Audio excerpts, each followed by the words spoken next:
इस समय की अहम खबर आ रही है। आंध्र प्रदेश के पूर्व मुख्यमंत्री जगन मोहन रेड्डी ने भी खारिज किए हैं अडानी पर अमेरिका के आरोप। जगन मोहन रेड्डी ने कहा है कि ये सरकारी एजेंसियों के बीच का समझौता था, इसमें किसी बाहरी शख्स के शामिल होने का सवाल नहीं। वो खबर छापने वालों पर केस की बात भी कर रहे हैं।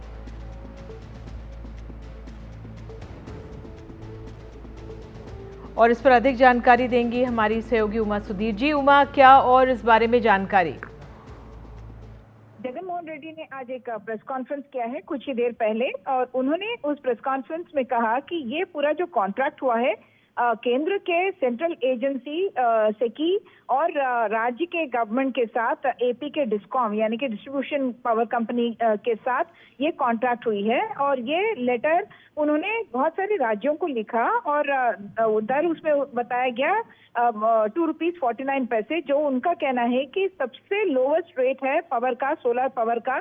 2009 से सोलर पावर की बात हो रही है और तब से ही चंद्रबाबू नायडू के रेजिम में भी आप देखें और उसके बाद उनके शासन के काल में भी अगर आप देखें तो सबसे लो रेट है।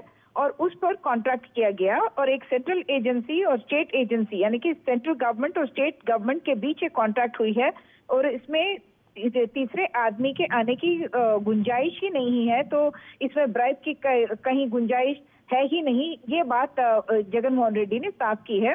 एक और बात उन्होंने कही है, क्योंकि काफी जो यहाँ पे लोकल मीडिया है वहाँ पे ये कहा जा रहा था कि गौतम अडानी जी के साथ इनके मीटिंग्स हुए, तो जगन मोहन रेड्डी ने ये भी कहा कि इंडस्ट्रियलिस्ट लीडर जब होते हैं तो उनके साथ मीटिंग्स होना हेड ऑफ स्टेट के लिए बहुत अनयूजुअल नहीं है। इनफैक्ट वो बहुत पॉजिटिव सिग्नल है ताकि इंडस्ट्री को स्टेट में लाया जाए। और बहुत सारे जो प्रोजेक्ट्स हैं अडानी ग्रुप के प्रोजेक्ट्स आंध्र प्रदेश में इम्प्लीमेंट हो रहे हैं और इसलिए भी मीटिंग्स उनके साथ पहले भी हुए हैं और उसके बाद भी हुए हैं, तो उसमें कोई अनयूजुअल नहीं है। उनका यही कहना था कि एक केंद्र सरकार की एजेंसी जो सेकी है और स्टेट गवर्नमेंट और एपी डिस्कॉम के बीच जब ये कॉन्ट्रैक्ट आता है तो बीच में किसी और के इंटरफियर होने की या कोई किसी ब्राइब का कोई गुंजाइश नहीं है। यानी कि तमिलनाडु और बीजेडी के उड़ीसा के बाद अब आंध्र प्रदेश में भी वाईएसआर कांग्रेस के नेता जो पूर्व मुख्यमंत्री है उन्होंने साफ इनकार किया है कि ऐसा कुछ हुआ है। कोई गुंजाइश नहीं है उनका कहना है, क्योंकि ये लोवेस्ट पॉसिबल रेट था उस ₹2.49 और उसके अलावा कुछ और भी इंसेंटिव दिए गए। वेवर ऑफ इंटरस्टेट जो ट्रांसमिशन लॉसेस वगैरह होते हैं उनको भी जब वेव किया गया तो राज्य के इंटरेस्ट में उन्होंने इस डील को माना। तो उमा, एक तरह से माना जाए जगन मोहन रेड्डी का ये बयान जो उन्होंने रखा है सामने, ये एक महत्वपूर्ण कड़ी हो जाएगा इस पूरे मामले में।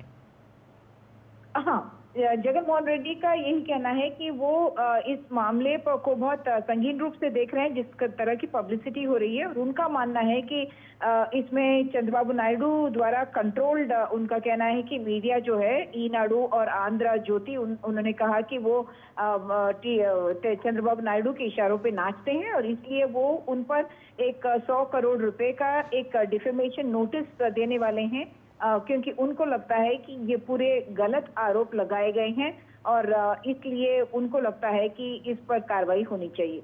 बिल्कुल। और उमा, जो टेंडर के बारे में सफाई है वो भी जगन मोहन रेड्डी ने सामने रखी है। हाँ, टेंडर के बारे में उन्होंने कहा कि जो हमने टेंडर्स जो फ्लोट किए थे उसमें जो डिस्कवरी प्राइस होता है वो हमारा सबसे lowest discovery price ₹2.49 per unit का था, जिसको स्टेट गवर्नमेंट ने साइन किया था। उनका कहना है कि न सिर्फ उस टेंडर में या उनके कार्यकाल में ये लोवेस्ट रेट है, बल्कि अगर आप हिस्ट्री देखें 2009 से सोलर की बात हम कर रहे हैं तो तब से ही अगर आप देखें तो ये लोवेस्ट रेट है। और जब एक केंद्र सरकार की एक एजेंसी स्टेट गवर्नमेंट की एक एजेंसी को खत लिखती है ये प्राइस ऑफर करते हुए और उन्होंने उस प्राइस को एक्सेप्ट करते हुए जब कॉन्ट्रैक्ट साइन किया है तो इसमें रिश्वत की बात तो आती ही नहीं है। ये आरोप गलत है, ये उन्होंने साफ किया है। बहुत बहुत धन्यवाद उमा आपका इस जानकारी के लिए।